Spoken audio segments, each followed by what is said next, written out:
Savitri, Book 1, The Book of Beginnings, Canto 2, The Issue. But joy cannot endure until the end. There is a darkness in terrestrial things that will not suffer long, too glad a note. On her, too, closed the inescapable hand. The armed immortal bore the snare of time. One dealt with her, who meets the burdened great, a signer of the ordeal and the path, who chooses in this holocaust of the soul death, fall, and sorrow as the spirit's goads. The dubious Godhead, with his torch of pain, lit up the chasm of the unfinished world and called her to fill with her vast self the abyss. August and pitiless in his calm outlook, heightening the Eternal's dreadful strategy, he measured the difficulty with the might and dug more deep the gulf that all must cross. Assailing her divinest elements, he made her heart kin to the striving human heart, and forced her strength to its appointed road. For this she had accepted mortal breath. To wrestle with the shadow she had come, and must confront the riddle of man's birth, and life's brief struggle in dumb matter's night. Whether to bear with ignorance and death, or hew the ways of immortality, to win or lose the godlike game for man, was her soul's issue thrown with destiny's dice. But not to submit and suffer was she born. To lead, to deliver was her glorious part. Here was no fabric of terrestrial make, fit for a day's use by busy, careless powers, an image fluttering on the screen of fate, half animated for a passing show, or a castaway on the ocean of desire, flung to the eddies in a ruthless sport and tossed along the gulfs of circumstance, a creature born to bend beneath the yoke, a chattel and a plaything of time's lords, or one more pawn who comes destined to be pushed one slow move forward on a measureless board in the chess play of the earth soul with doom. Such is the human figure drawn by time. A conscious frame was here, a self-born force. In this enigma of the dusk of God, this slow and strange, uneasy compromise of limiting nature with a limitless soul, where all must move between an ordered chance and an uncaring, blind necessity. Too high the fire spiritual dare not blaze. If once it met the intense, original flame, an answering touch might shatter all measures made, and earth sink down with the weight of the infinite. A jail is this immense material world. Across each road stands armed a stone-eyed law. At every gate the huge, dim sentinels pace, a gray tribunal of the ignorance, an inquisition of the priests of night, in judgment sit on the adventurous soul, and the dual tables and the karmic norm. Restrain the titan in us and the god. Pain with its lash, joy with its silver bribe, guard the wheel's circling immobility. A bond is put on the high-climbing mind, a seal on the too large, wide-open heart. Death stays the journeying discoverer, life. Thus is the throne of the inconscient safe, while the tardy coilings of the eons pass, and the animal browses in the sacred fence, and the gold hawk can cross the skies no more.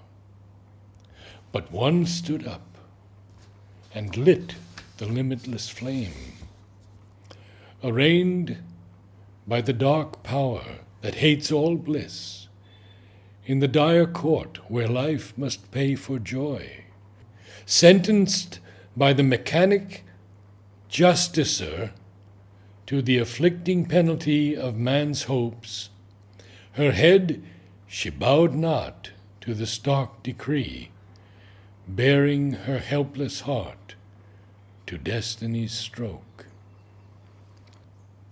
So bows and must the mind-born will in man, obedient to the statutes fixed of old, admitting without appeal the nether gods.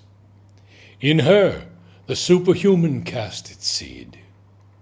Inapt to fold its mighty wings of dream, her spirit refused to hug the common soil, or, finding all life's golden meanings robbed, compound with earth, struck from the starry list, or quench with black despair the God-given light. Accustomed to the eternal and the true, her being, conscious of its divine founts, asked not from mortal frailty pain's relief, patched not with failure, bargain, or compromise. A work she had to do, a word to speak.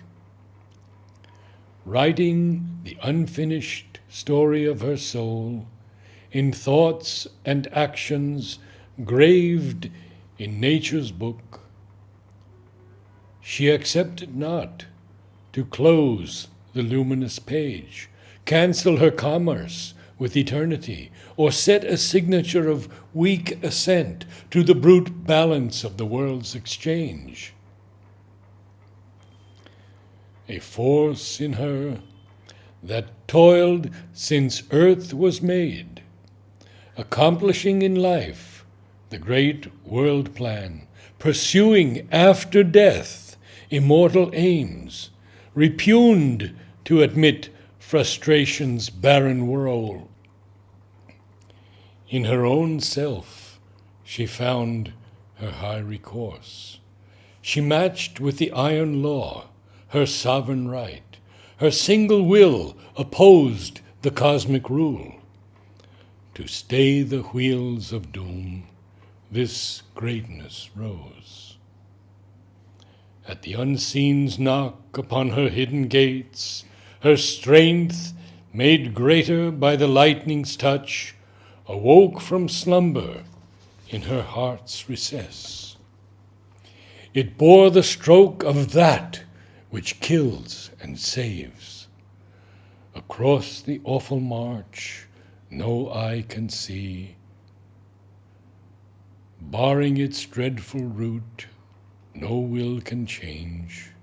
She faced the engines of the universe. A heart stood in the way of the driving wheels. Its giant workings paused in front of a mind. Its stark conventions met the flame of a soul. A magic leverage suddenly is caught that moves the veiled ineffable's timeless will. A prayer a master act, a king idea, can link man's strength to a transcendent force. Then miracle is made the common rule.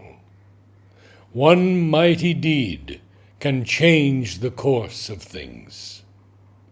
A lonely thought becomes omnipotent. All now seems nature's massed machinery, an endless servitude to material rule, and long determination's rigid change, her firm and changeless habits aping law. Her empire of unconscious deaf device annul the claim of man's free human will. He too is a machine amid machines. A piston brain pumps out the shapes of thought.